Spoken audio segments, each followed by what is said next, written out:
তায়েফের ময়দানে নিজের শরীরকে রক্তে রক্তাক্ত করেছিলেন। ওহদের ময়দানে নিজের দান মোবারক শহীদ করেছিলেন। খন্দকের ময়দানে নিজে পেটে পাথর বেঁধে সাহাবীদের সঙ্গে কাজ করেছিলেন। সেই নবীর প্রতি অসংখ্য দরুদ ও সালাম বর্ষিত হোক। সকলে প্রাণ খুলে মহাব্বতের সাথে পড়ুন সাল্লাল্লাহু আলাইহি ওয়াসাল্লাম। অতঃপর আজকে সভার সুনামধন্য মাননীয় এবং বরেণ্য সভাপতি সাহেবকে হৃদয়ের অক্টোপাশে মনের সিংহাসনে মরমিয়া সালাম ও শুভেচ্ছা জ্ঞাপন করছি। অতঃপর এই পবিত্র মজলিস আলোকিত করার জন্য যে সমস্ত ভাইয়েরা এসেছেন, আসছেন এবং শেষ পর্যন্ত আসবেন, সকলকে জানাই ভক্তিপূর্ণ সালাম, শ্রদ্ধাস্পদ। সর্বশেষে পর্দার অন্তরালে মমতাময়ী মায়াময়ী মায়েরা ও বোনেরা, সকলকে জানাই শ্রেণীগতভাবে সালাম, শ্রদ্ধা, শুভাশিস ও স্নেহাশিস। আমার বাবাজিরা, আমরা যারা এখানে জমায়েত হয়েছি, আমাদের সকলের পরিচয় হলো একটা, যে আমরা মুসলমান। আমরা মুসলমান, আমরা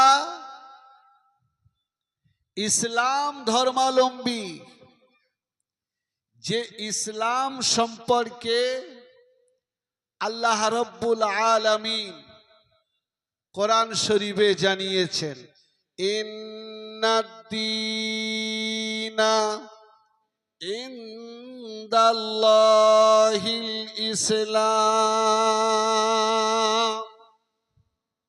আল্লাহ তাআলা ইরশাদ করেছেন যে নিশ্চয়ই ইসলাম ধর্ম আমার কাছে সবচাইতে পছন্দনীয়, আমার মনোনীত, আমার মনোপুত, আর আমার কাছে সবচাইতে বেটার।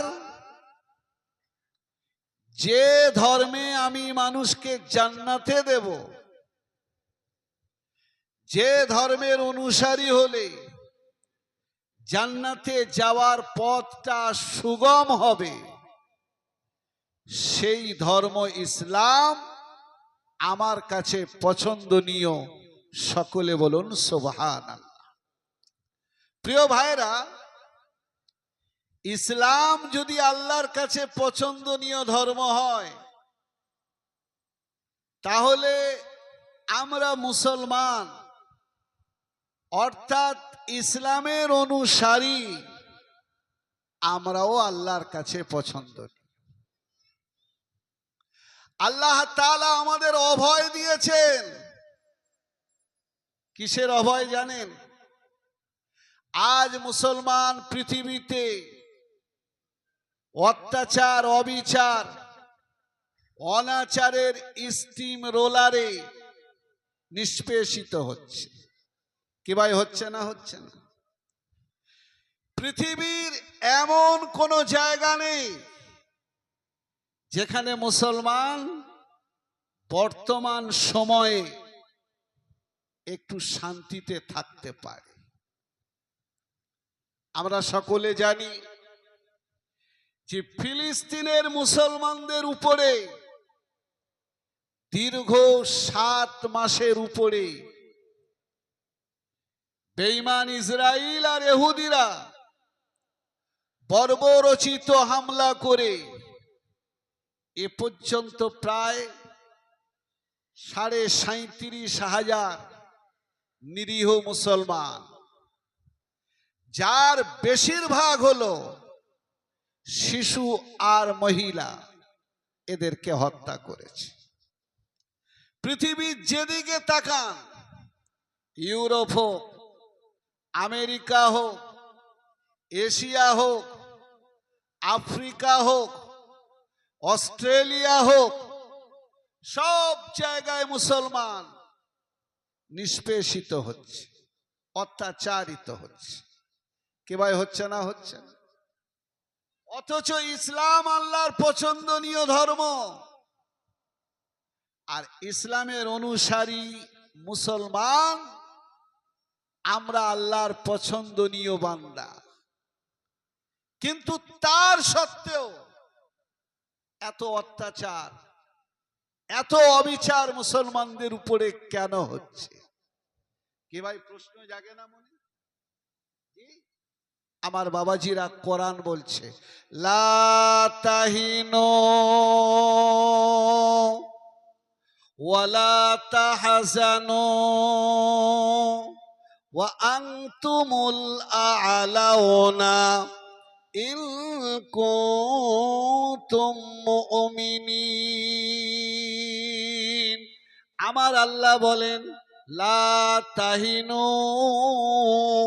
তোমাদের কোনো ভয় নেই, ওয়ালা তাহজানু, তোমাদের কোনো চিন্তা নেই, ইন কুনতুম মুমিনিন, ও পৃথিবীর মুসলমানেরা, যদি তোমরা প্রকৃত মুমিন হও, যদি তোমরা প্রকৃত মুমিন হও, তোমাদের পৃথিবীতে কোনো ভয় থাকবে না, পৃথিবীতে কোনো চিন্তা থাকবে না, ভয় মুক্ত, চিন্তা মুক্ত, আর রাজার বেশে তোমরা পৃথিবীতে বিরাজ করবে। ওয়াদা কার জন্যে বাবা? ওয়াদা কার জন্যে? মুসলমানের জন্যে, মুমিনের জন্যে। আমার বাবাজিরা, তাহলে বোঝা যাচ্ছে যে আমরা মুসলমান হয়েছি কিন্তু মুমিন হতে পারি।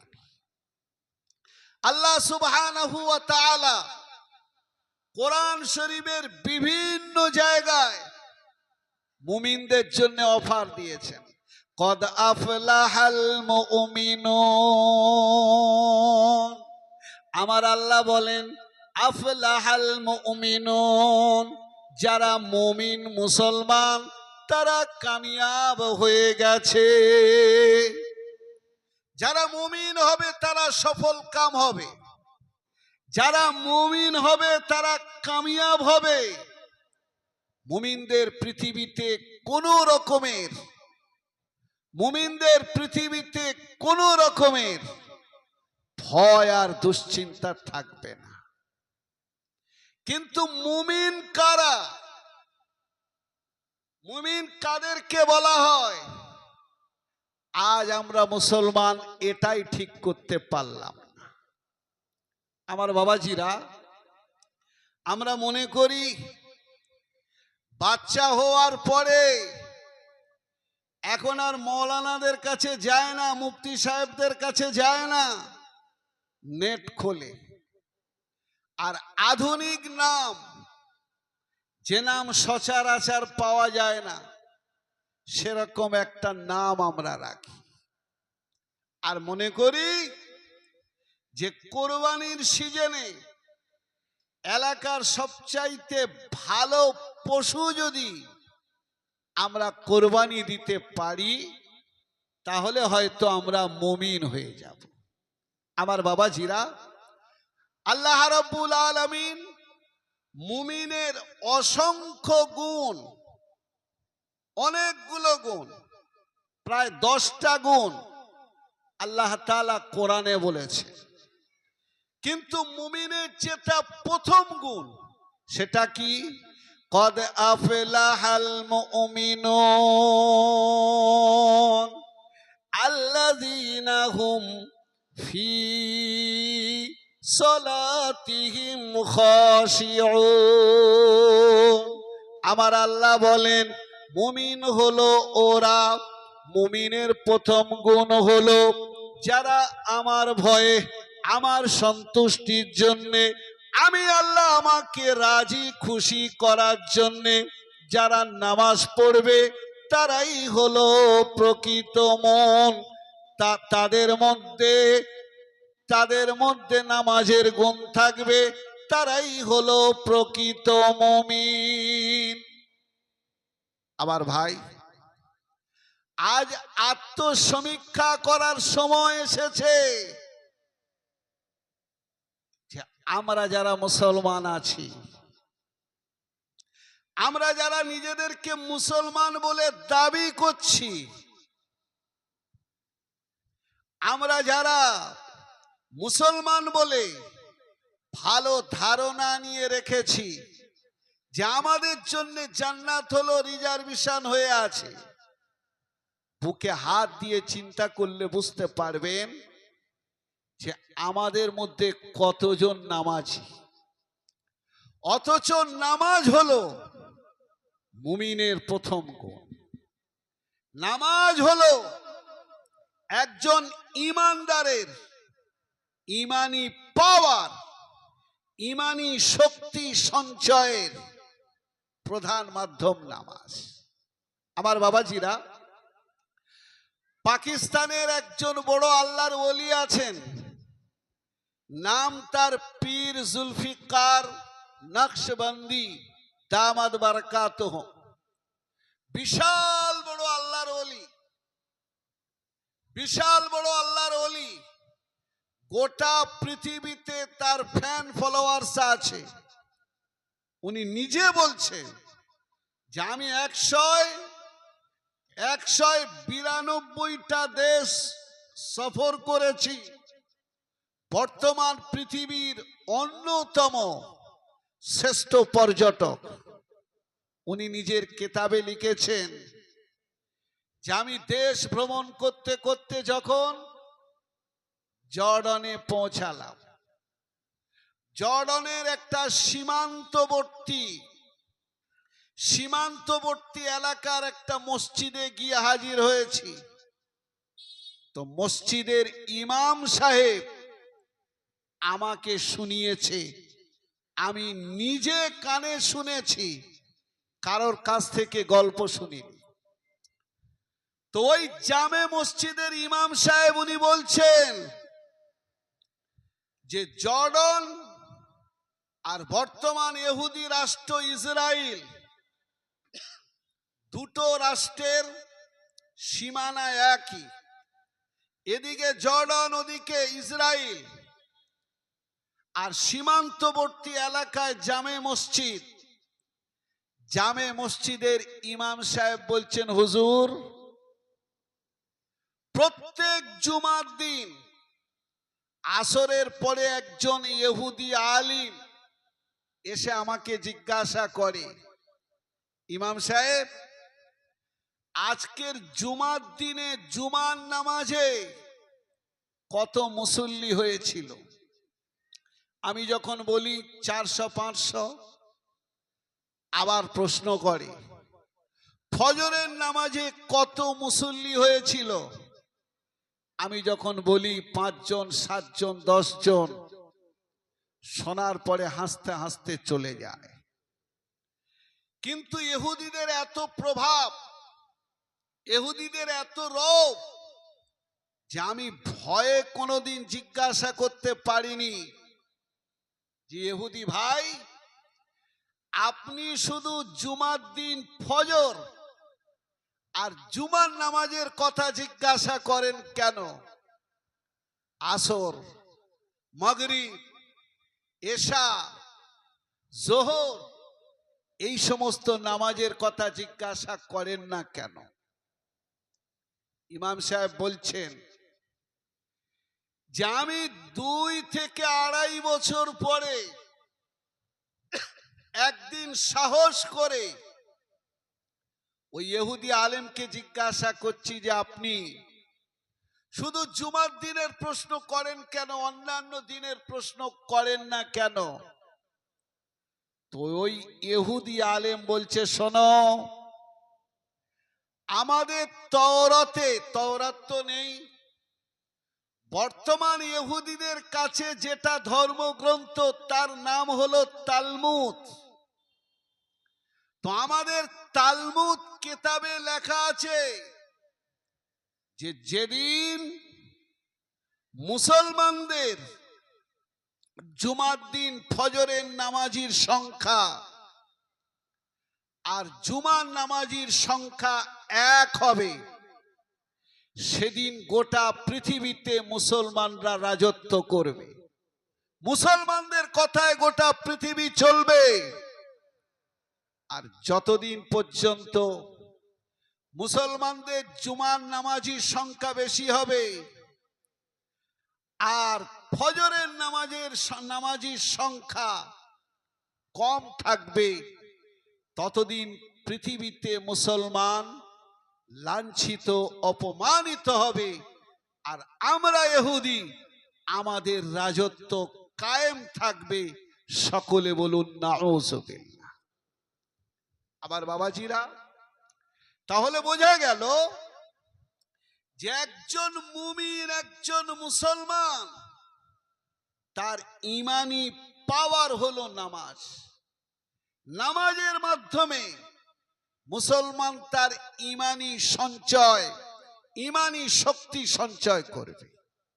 আমার বাবাজিরা, আল্লাহর পেয়ারা হাবিব সাল্লাল্লাহু আলাইহি ওয়াসাল্লাম যখন মক্কা থেকে হিজরত করে মদিনায় যাচ্ছেন, মদিনায় চলে যাওয়ার পরে মদিনার মুসলমানেরা আল্লাহর প্রিয় রাসূল সাল্লাল্লাহু আলাইহি ওয়াসাল্লামকে একদিকে যেমন নবী এবং রাসূল হিসাবে মেনে নিয়েছেন, আর একদিকে মদিনার শাসক হিসাবে মেনে নিয়েছে।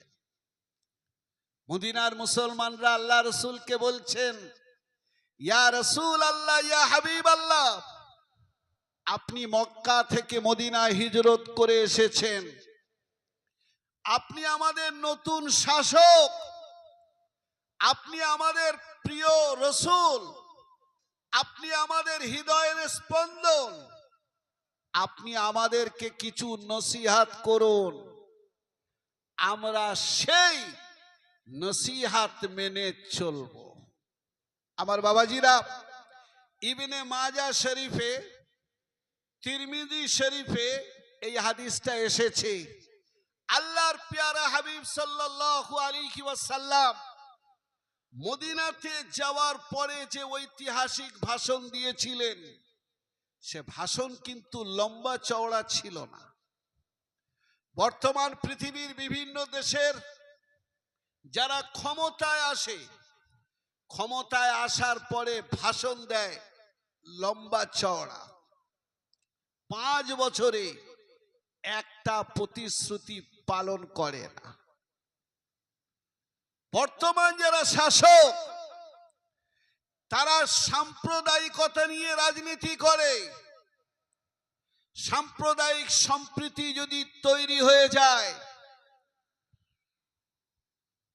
তাহলে তাদের রাজনীতি শেষ হয়ে যাবে। কিন্তু আল্লাহর পেয়ারা হাবিব সাল্লাল্লাহু আলাইহি ওয়াসাল্লাম মক্কা থেকে হিজরত করে মদিনায় যাওয়ার পরে সংক্ষিপ্ত ভাষণ দিয়েছিলেন, ইয়া আইয়ুহান নাস আফশুস সালাম ওয়া আতঈমুত তাআম ওয়া সাল্লু ওয়ান নাসু নিয়াম ওয়া তাদখুলুল জান্নাতা বিসালাম।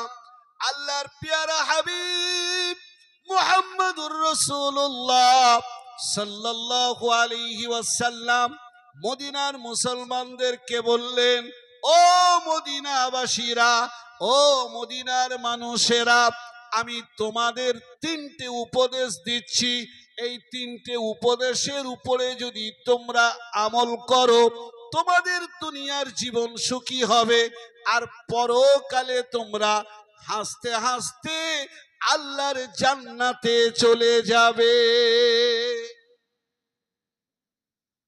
তিনটে উপদেশ দিয়েছেন।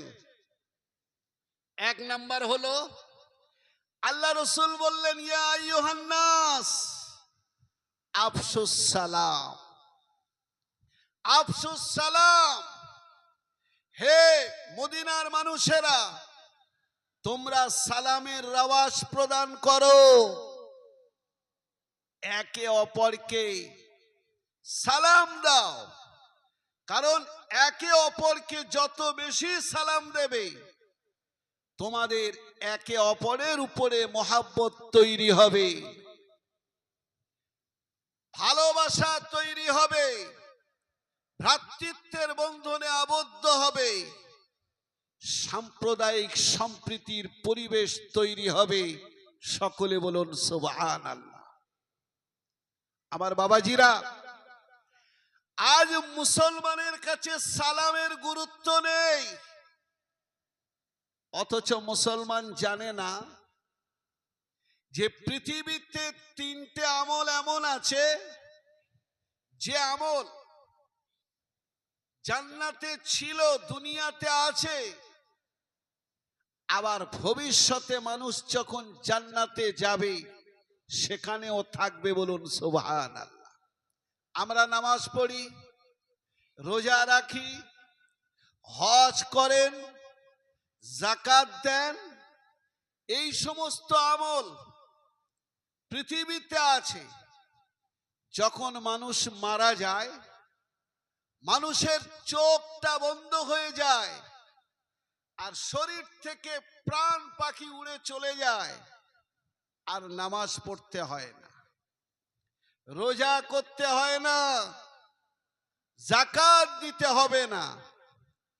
কিন্তু তিনটে আমল এমন আছে যেটা পৃথিবীতে আছে, আর পরকালে অর্থাৎ জান্নাতেও থাকবে। এই তিনটে আমলের এক নাম্বার হলো ঈমান, দ্বিতীয় নম্বর হলো সালাম, আর তৃতীয় নম্বর হলো নিকাহ। নিকাহ মানে বিয়ে শাদী। বিয়ে শাদী এটা দুনিয়াতে আছে, আবার জান্নাতে যখন যাবেন, জান্নাতে যখন যাবেন তখন বিয়েও দেয়া হবে। সালাম, হযরত আদম আলাইহিস সালাতু ওয়াস সালামকে সৃষ্টি করার পরে হযরত আদমের টেক্সচার অর্থাৎ বডি, তখনও আত্মা দেয়া হয়নি।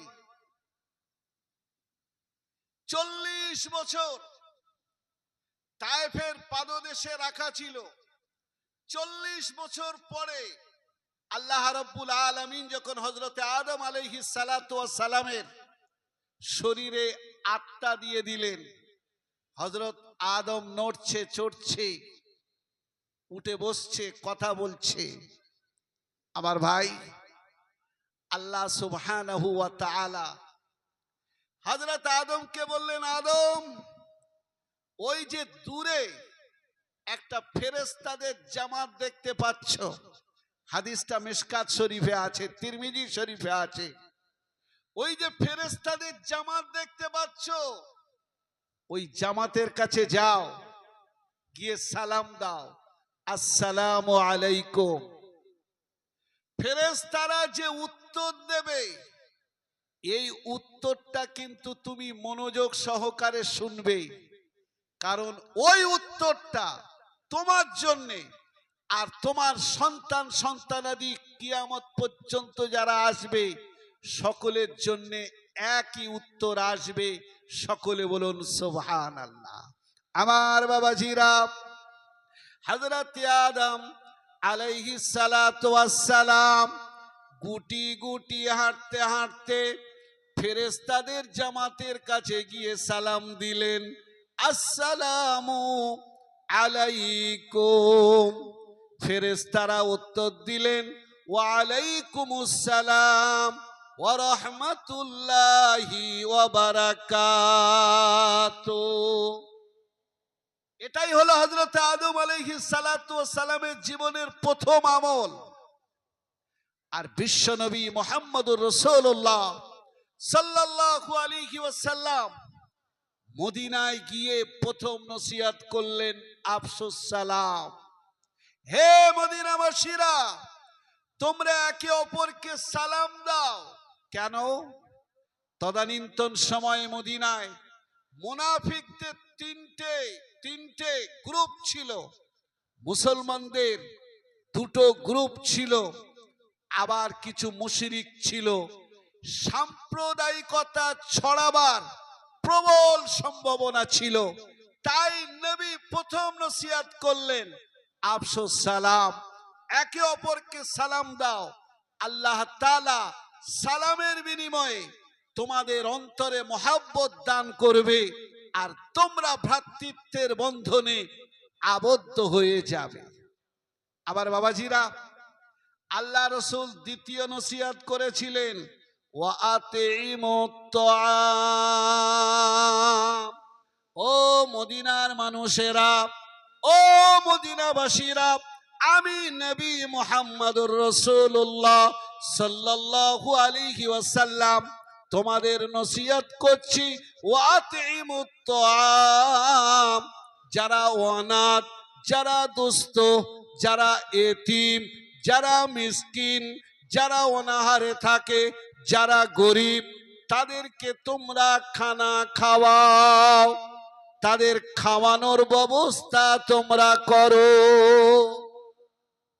আমার বাবাজিরা, আল্লাহর পেয়ারা হাবিব সাল্লাল্লাহু আলাইহি ওয়াসাল্লাম দ্বিতীয় নসিহত করেছিলেন এই জন্যে যে একই পাড়ায়, একই গ্রামে, একই এলাকাতে কিছু মানুষ যদি ধনী হয় আর কিছু মানুষ যদি একেবারে গরিব হয়, তারা অনাহারে থাকে, তাহলে তাদের মধ্যে অনৈতিকতা ভরে যাবে, চুরি ডাকাতির প্রবণতা তৈরি হবে, সমাজে অশান্তি বিরাজ করবে।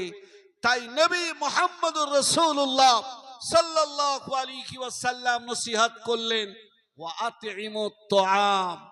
যারা ধনী, যারা গৃহস্থ, আল্লাহ তাআলা যাদের মাল দিয়েছে, তাদের কর্তব্য হলো দুস্থ, অনাথ, গরিব এবং অভাবী মানুষদের সাহায্য করা। আমার বাবাজিরা, তৃতীয় নসিহত আল্লাহ রাসূল যেটা করেছিলেন ওয়াসাল্লু ওয়ান্নাসু নিয়াম।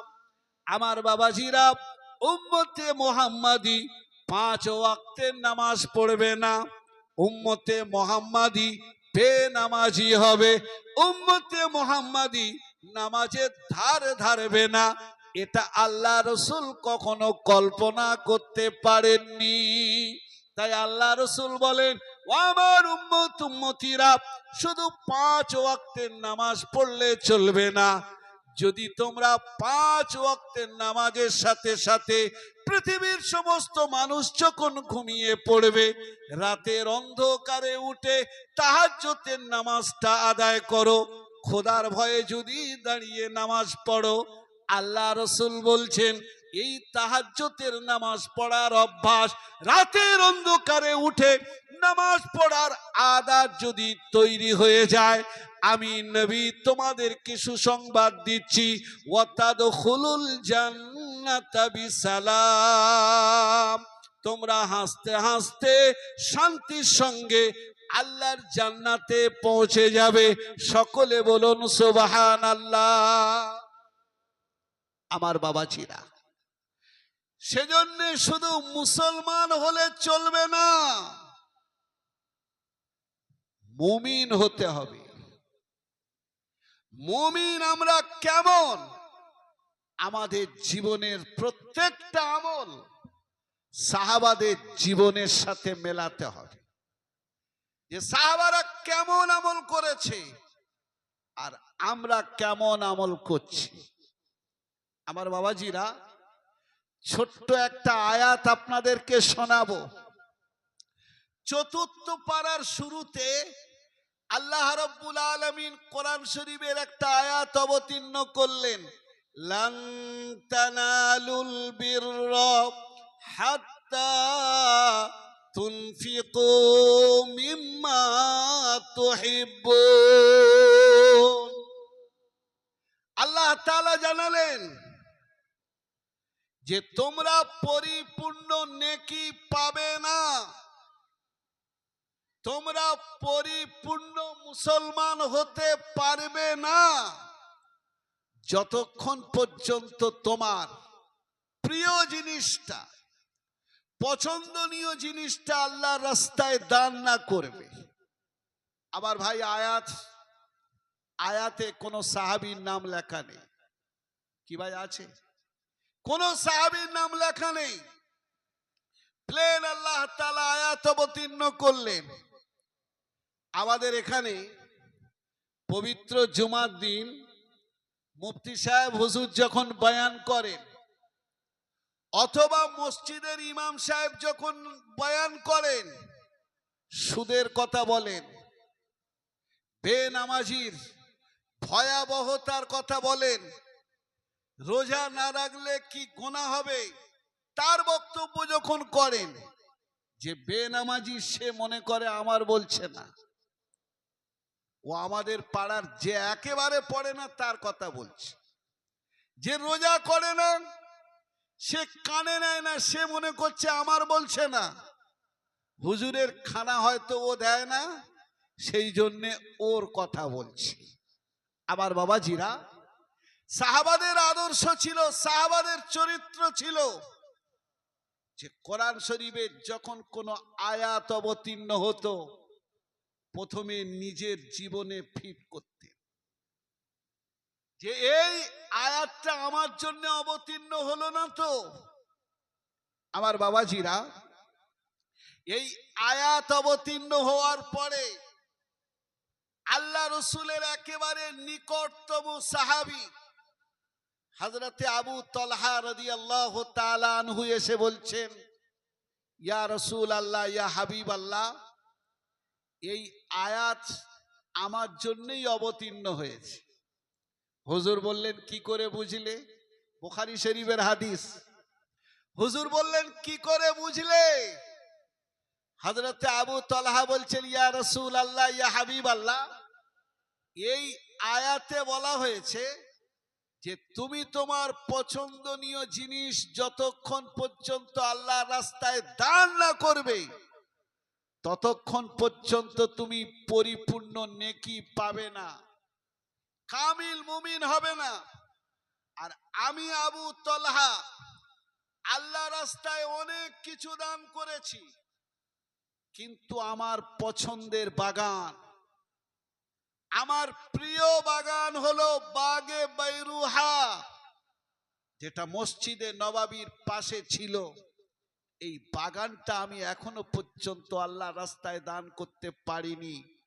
সেজন্য আমার মনে হচ্ছে এই আয়াত শরীফটা আমার জন্য অবতীর্ণ হয়েছে। আমার বাবাজিরা, আল্লাহর পেয়ারা হাবিব মুহাম্মাদুর রাসূলুল্লাহ সাল্লাল্লাহু আলাইহি ওয়াসাল্লামের সামনে দাঁড়িয়ে বলেন, ইয়া রাসূলুল্লাহ, ইয়া হাবিবাল্লাহ, আপনি সাক্ষী থাকুন আমার পছন্দের বাগান বাগে বাইরুহা আমি আল্লাহ রাস্তায় দান করে দিলাম। সকলে বলুন সুবহানাল্লাহ। আবার বাবাজি, এই ছিল সাহাবীদের মেজাজ। আল্লাহর পেয়ারা হাবিব সাল্লাল্লাহু আলাইহি ওয়াসাল্লাম যখনই কোনো নসিহত করতেন, যখনই কোনো উপদেশ দিতেন, সাহাবারা অন্যের দিকে তাকাতেন না। প্রথমে নিজেরা সেই তাকাদা আল্লাহ রসুলের চাহিদা পূরণ করার চিন্তা ভাবনা করতে। আমার বাবাজিরা, তবুকের যুদ্ধের সময় আল্লাহর পেয়ারা হাবিব সাল্লাল্লাহু আলাইহি ওয়াসাল্লাম মসজিদে নবাবিতে ভাষণ দিলেন। ভাষণ দিয়ে নসিহত করলেন, যোগো আমার সাহাবারা শোনো, তবুকের যুদ্ধ অত্যন্ত টাফ, বেঈমানদের বিরুদ্ধে যুদ্ধ করতে হবে, এখানে নিজেদের জানও দিতে হবে, মালও আল্লাহর রাস্তায় দান করতে হবে। আমার বাবাজিরা, আল্লাহ রসুলের কথা শোনার পরে কেউ উঠে যায়নি, কেউ বাড়িতে বসে থাকেনি। হাদিসে এসেছে যে সাহাবারা দূর দূর করে উঠে যাচ্ছেন। প্রত্যেকটা সাহাবীর মানসিকতা এটাই যে আজকের আমি সব চাইতে বেশি দান করব, আর আল্লাহ রসুলের কাছ থেকে ফজিলাতের দোয়া আমি নেব। আমার বাবাজিরা, আবু দাউদ শরীফে বিস্তারিত হাদিস এসেছে, হযরতে আবু বকর সিদ্দিক রাদিয়াল্লাহু তাআলা আনহু বাড়িতে গেলেন। বিবিকে বলছেন, বিবি সাহেবা, আর সংসারের মোহাব্বত করা যাবে না, তবুকের যুদ্ধ হবে, আল্লাহ রসুলের কাছে অর্থ ভান্ডার খালি, বাড়িতে যা আছে সব কিছু বেঁধে দাও। হযরতে আবু বকর সিদ্দিক রাদিয়াল্লাহু তাআলা আনহার স্ত্রী শুজ থেকে নিয়ে জুতো পর্যন্ত বাড়িতে যা ছিল একটা কাপড়ে বেঁধে দিয়েছে। হযরতে আবু বকর সিদ্দিক রাদিয়াল্লাহু তাআলা আনহু সেই কাপড়ের মোড়টা নিয়ে এসে আল্লাহ রসুলের খিদমতে পেশ করেছে। সকলে বলুন সুবহানাল্লাহ। আমার বাবাজিরা, হযরতে ওমরে ফারুক রাদিয়াল্লাহু তাআলা আনহু ভাবছেন যে যতবার দিনের লাইনে প্রতিযোগিতা হয়েছে, হযরতে আবু বকর সিদ্দিক রাদিয়াল্লাহু তাআলা আনহু জয়ী হয়েছে। আজ দানের ব্যাপারে হযরতে আবু বকর সিদ্দিক রাদিয়াল্লাহু তাআলা আনহু থেকে আমি জয়ী হব, আমি ফার্স্ট হব। নিজের বিবিকে বলছেন, ওগো বিবি সাহেবা, বাড়িতে যা কিছু আছে দুটো ভাগ করো, এক ভাগ বাড়ির জন্য রেখে দাও, আর একটা ভাগ আল্লাহ রসুলের খিদমতে পেশ করার জন্য বেঁধে দাও। হযরতে ওমরে ফারুক রাদিয়াল্লাহু তাআলা আনহুর স্ত্রী বাড়িতে যত মাল ছিল দুই ভাগে বিভক্ত করে এক ভাগ বাড়িতে রেখেছেন, এক ভাগ আল্লাহর প্রিয় হাবিব সাল্লাল্লাহু আলাইহি ওয়াসাল্লামের খিদমতে পেশ করেছে। সকলে বলুন সুবহানাল্লাহ। আমার বাবাজিরা, যারা গরিব, যারা অভাবী, যারা অনাথ, তারাও পিছপা হয়নি।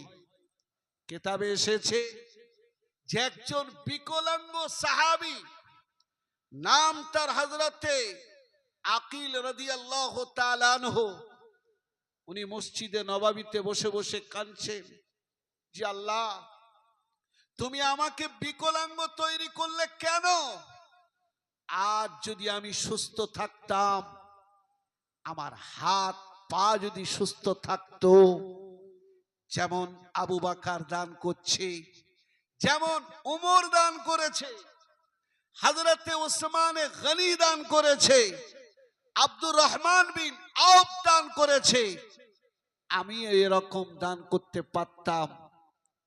কাঁদতে কাঁদতে যখন চোখের পানি শুকিয়ে গেছে, কলিজা ফেটে যাচ্ছে, বাধ্য হয়ে মসজিদ থেকে গড়াতে গড়াতে একজন ইহুদির বাগানে গিয়ে বলছে, ইহুদি ভাই, আমাকে একটু কাজ দাও, বিনিময়ে কিছু খেজুর দাও, সেই খেজুরটা আমি আল্লাহর দরবারে, আল্লাহ রসুলের দরবারে পেশ করব। ইহুদি বলছে, বাবু, তুমি তো বিকলাঙ্গ, তোমার হাত অচল, পা অচল, কাজ তুমি কেমন করে করবে? বিকলাঙ্গ আকিল কাঁদতে কাঁদতে বলছে, ইহুদি ভাই, আমি জানি আমার সবকিছু অচল, কিন্তু আমার কলিজাটা ফেটে যাচ্ছে। সমস্ত সাহাবীরা নবীর দরবারে দান করছে, হাদিয়া পেশ করছে, আমি আকিল কিছু পেশ করতে পারছি না। ইহুদি ভাই, এক কাজ করো, তুমি একটা দড়ি আমার শরীরে বেঁধে দাও, আমি গড়াতে গড়াতে যাব। বালতি ভর্তি পানি যখন কুয়ার মুখে আসবে, তুমি ওই বালতির পানিটা খেজুর গাছে দিয়ে দেবে। এইভাবে কিছু বালতি পানি আমি বইব, পরিবর্তে আমাকে কিছু খেজুর তুমি দেবে। ইহুদির মনটা নরম হয়ে গেল। এইভাবে কাজ করার পরে কিছু খেজুর পেয়েছে। বলছে, খেজুরগুলো রুমালে বেঁধে আমার বুকে বেঁধে দাও। বুকে বেঁধে দেয়া হলো। বিকলাঙ্গ আকিল কাতরাতে কাতরাতে মসজিদে নববীতে আসছে। আল্লাহ রসুল দেখছে মরুভূমির উত্তপ্ত বালু, রেতেলি জমিনে গড়ানোর কারণে বিভিন্ন জায়গা ছিলে গেছে, শরীর থেকে চিয়ে চিয়ে রক্ত বেরোচ্ছে। আকিল আল্লাহ রসুলের সামনে গিয়ে বলছে, ইয়া রসুল আল্লাহ, ইয়া হাবিব আল্লাহ, আপনার সমস্ত সাহাবীরা অনেক অনেক টাকা পয়সা দান করেছে, আমি আকিল বিকলাঙ্গ, তেমন কিছু দিতে পারিনি। যেটুকু এনেছি আপনি মেহেরবানি করে কবুল করুন।